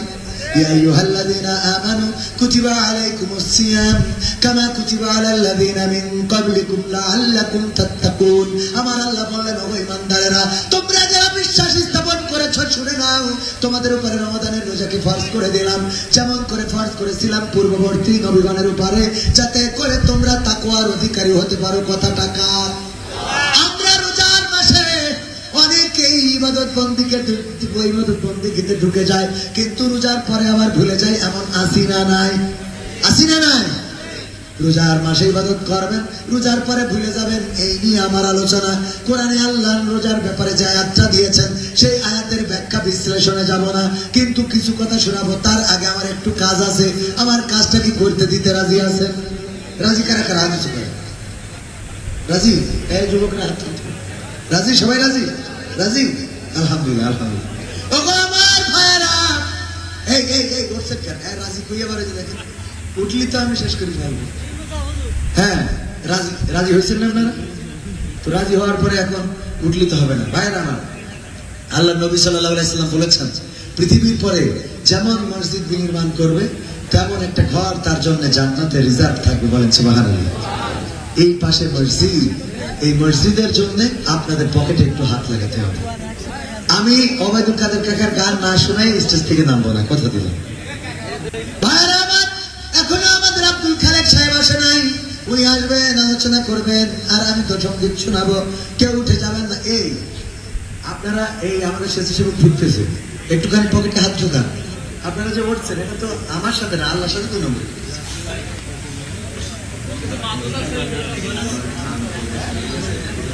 খানপুরের এক বিআই, নাম কি? নাম বলে নাই। খানপুরের এক বিআই আছে, 1000 টাকার 2 কান 500 টাকার নোট, 1000 টাকা আল্লাহ দান করলো। দানকে কবুল করো, নে খায়াত দাও, মনের স্বপ্ন পুরা করো, আপনজনদের কবুল করো। ভাইয়ের আমার, এই প্যাকেট নিয়ে তাড়াতাড়ি চলে যান, প্যাকেট নিয়ে সামনে যান, যে যা পারেন তাড়াতাড়ি দেন। ওগো আমার ভাইয়েরা, আমিরুল ইসলাম আমির, আমিরে জামাত, নারায়ে তাকবীর, 5000 টাকা। অনেকেই মনে করে জামাতরা খালি নেয় না, এখন জামাতরাও দেয়। 5000 টাকা করলেন দান, আল্লাহ বাড়িয়ে দাও, সম্মান নে খায়াত দিয়ে দাও, মনের স্বপ্ন পুরা করে দাও। দিদা আব্দুর রউফ সাহেব 500 টাকা দিলেন, 500 টাকা করলেন দান, আল্লাহ বাড়িয়ে দাও, সম্মান নে খায়াত দিয়ে দাও, মনের স্বপ্ন পুরা করে দাও। ভাইরা আমার, কেউ উঠবেন না, দয়া করে আল্লাহর রাস্তায় দান করে যান। ও আমার ভাইজানেরা, এমন করে যদি উঠতে থাকেন তাইলে মুনাজাত করা ছাড়া রাস্তা থাকবে না। আর কে আছেন মুসলিম, তুমি কোরআন হাদিস পড়তে পারো না, এটা বলবো। যদি থাকেন, টাকা না দিয়ে সব ফাঁকা করে দিচ্ছেন, টাকা